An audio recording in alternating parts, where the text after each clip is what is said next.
Hi, I'm Joe. I'm Jason. And we're from As I Do Adventures. We are doing a Top Tip Tuesday to give you some helpful hints on what we did in Tassie, where we stayed, and give some helpful advice that we found helpful when we were looking for ideas on where we went. So hopefully this helps you like it helped us. The first one's Clarence Point in Tamar Valley. It is a free campsite. There wasn't water available. We had to access from the petrol station, which you can too. There's a dump point located at Beaconsfield. Telstra, Optus both worked here, which was very helpful because we have both. We'll use this as a base to explore the Beaconsfield Mine, the Yorks Historical Site, Green Beach, Brady's Lookout, and the Grindelwood Swiss Village. All great places to see. Alright, keeping it real is our next section. We don't go for the U-Butte caravan parks because obviously we're on a budget lap. So there are some things that aren't brilliant about every site we go to. So the ones at Clarence Point it's known for high winds.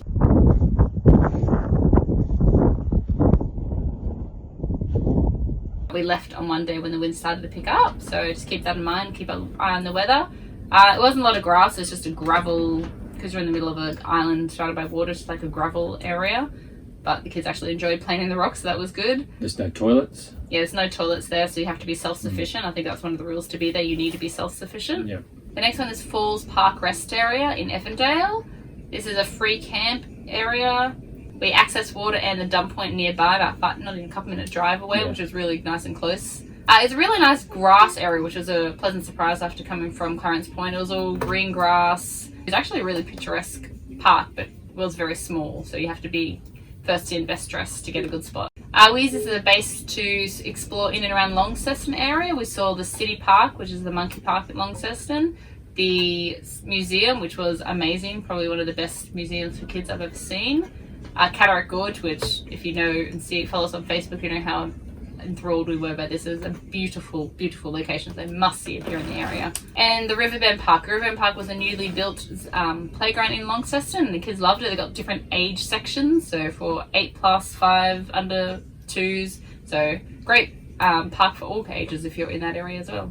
Including Joe. I loved it, yeah. I climbed up the heights. Keeping it real. So basically you can only stay there for 48 hours. Between Monday and Thursday. Between Monday and Thursday. You have to keep your grey water, and you may not be able to take your caravan to go get your water. So at the dump point, because it's a very small turning circle. Yep. The next one's Derby Big Rig Camp. This was in Derby town, right next to a pump track. It was a free camp also. We accessed water at the campground just up the road from us. And there was a dump point either back at Scottsdale or at St Helens further away, so it wasn't too close. We used this as a base to explore the Little Blue Lake, which is amazing, the Blue Lake, the Derby Tunnel, and the Mount Paris Abandoned Dam. So all great things, highlights for us on the trip. The highlight for this site was the pump track. The kids just enjoyed just going crazy on the pump track. It does get very busy here for bikers. Caravans weren't many, but there's a lot of bikers that meet here as a central point before they go off on their bike trips up and around Derby, mountain biking. So Telstra and Optus worked on this one. The next one was the Railton Self-Contained RV Park. This was a really convenient location for us. It's a free camp. There was water and a dump point on site.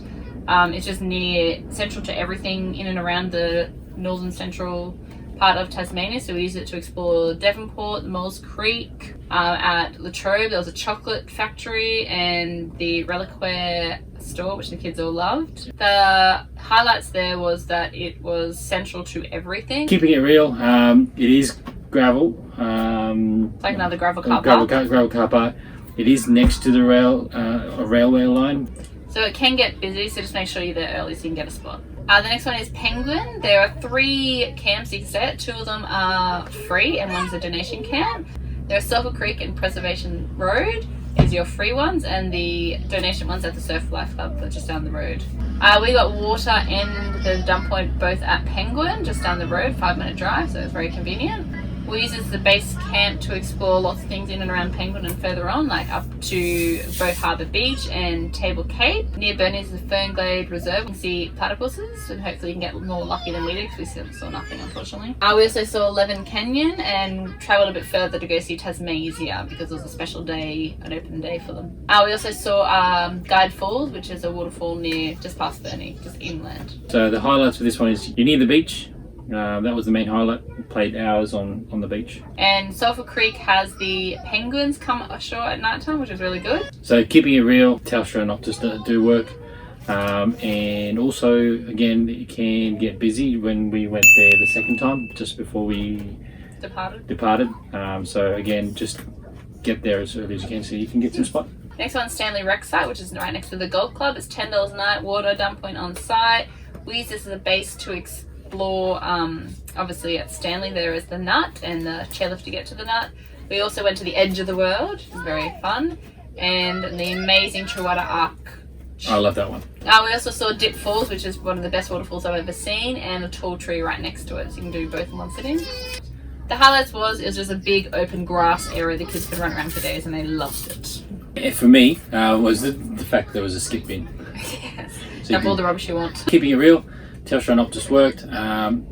Again, we do say this because can get busy. Yeah, another one can get busy. I guess all the free or low cost camps get busy in Tassie. Next up is Strong Golf Club. It has water on site and dump point right down the road, which is really handy. There are no toilets on site, so you need to be self-contained. We use this as a base to explore Queenstown, Gormanston, Zeehan, the Henty Dunes. The highlights were there were rabbits everywhere here. The kids loved the rabbits. Keeping it real, it does rain a lot and the sites can get muddy. Yeah, lots of potholes. A lot of potholes, so yeah. Telstra and Optus worked. Next up is Lake Macintosh Campground. It is another free camp. You can access the dump point back in town at Tulla. It's a beautiful lake, so if you've got a chance, definitely go check it out. Keeping it real, the lake does spill over when it gets too full and they will kick you out or not let you have access to the campgrounds if that happens. Which happened to us. It says lake in the campsite, but you're not actually on the lake. You're like a little gravel car park. Yes. So, alright, next one is my favourite. Our favourite. My favourite. Our favourite. Cozy North at Bay of Fires. This one's a free camp. There's no water. There are toilets on site. The dump point is 20 minutes away at St Helens. Telstra and Optus work. The highlight was that we were right on the beach, so we scored a really good spot, so Yep. luck of the draw. Keeping it real, it can get really busy, so just get in first thing in the morning and wait around for the best spot. Alright, next up is Friendly Beaches in Freycinet National Park. It was a free camp with little separate designated sites that you can stay in. So we access water at Coles Bay. So we use it as a base camp to explore Bicheno, the Blowhole, the Penguin. We also use it to explore Freycinet National Park, the Cape Tourville Lighthouse, the Wineglass Bay Lookout, or we could walk to Wineglass Bay if you're more adventurous, and Coles Bay. The highlight of the spot was the fact that you have your little own corner or segregated area, as Joe said. Keeping it real, your phones don't work. No reception. No reception. Anyone. Sorry. Slightest bit. No, not even a dot. Not all the spots are the same. So some are bigger, some are small, and they're not very level. So bring your chocks and your leveling stuff. Yeah. The next one is Jarrod Farm in Bruny Creek. It's $10 a night accommodation. They have toilets and water available to anyone who needs it. There was a dump point back at Sorel if you needed to access that as well. We use this as a base camp to explore everything in the Tasman Peninsula, like the Port Arthur Historical Site, Lime Bay Reserve, the Coles Mine Historical Site, Tessellated Pavement, the Blowhole, the Tasman Arc. Oh yeah, there's Dewtown too. Love Dewtown. Highlight on this one was the amazing views. You're at the very top of a hill overlooking these amazing water views. So keeping it real, it is on the hill. It's not very level. You could bring your levels. Also, Telstra and Optus work. The next one is Sorel's self-contained RV stopover. It was $7.50 a night or $26.50 for 5 nights. They had water and a dump point on site, which was very convenient with little separate little separate spots that you can park in.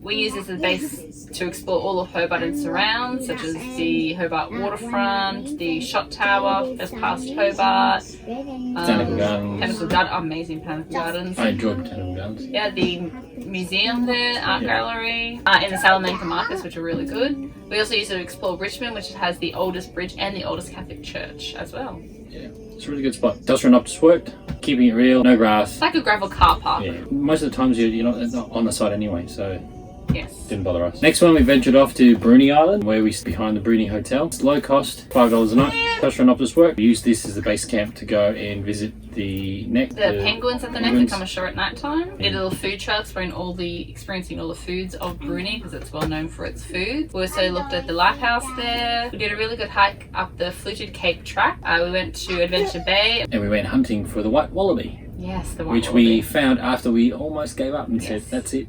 We're done, we can't find one, and lo and behold, we found one. Not elusive anymore. No. Keeping it real, you are behind the pub. There's a front car park, so that was very busy, but where we were wasn't so busy. A very big grass area, and the kids loved grass playing area, in here. So. Next up is Ellendale Bethune Campground. This is right next to a lake. It's a free camp as well. We got water just up the road at Ellendale, and about 10 minutes away there's a dump. There were toilets available at the top. We parked down the bottom because we didn't need them, but there's toilets available at the top if you want to use them. We'll use this area to explore Mount Field National Park, the best national park I think in Tasmania. Also went to Lake Pedder and Lake Gordon and went down the Gordon Wall Dam lookout. And Telstra and Optus worked in this one, so it's really good. The highlight here was the view. We were overlooking a lake, which was really good. The downside was the grass was a bit had burrs in it, so just be careful with children. And it got very busy. It got busy at night time. It was fine during the day with anyone, then all of a sudden everyone was there. The last one is Old Mac's Caravan and Motorhome Farm Stay. It is $15 a night. There is toilets available and water available for a donation on site. The dump point is about a 5-minute drive away, which is pretty convenient. We use this as a base camp to revisit all our favourite places in Launceston, such as Cataract Gorge. The highlight there is that you can buy some animal feed and feed all the animals, which our kids love to do. There's many different farm animals for you to feed while you're there. It's also a little lake dam thing, and they've got walks, so you can ride your bikes around it and whatnot. Yeah, so it's good. It was very good for kids because there was lots of areas for them to run around and play in, grass areas, and there was plenty of bike tracks for them to go on. Yeah, so keeping it real, it is on a floodplain. It says it on the pamphlet, which they give to you when you walk in, which means that they may ask you to vacate if that does happen, but I don't think it does. And there's a railway line there, yes. which I think we only had one train go through, but it was over the Christmas period, so... Yeah, there is a railway line, but you can choose, there's a park. It's quite huge, so there's plenty of places for you to choose. So hopefully these tips were helpful for you in planning your trip to Tassie and where to go and what to see. If you enjoyed these tips and want to see more, just hit like and subscribe. We're going to try and do these more regularly to give you some guides as to how novices like ourselves can manage this, and you can too. So like, subscribe, and wait for the next tip. Thanks for watching. Thanks for watching. Alright, Jarrod just ate all the blueberries. And I'm going to leave you to clean up the mess so I don't have to bother.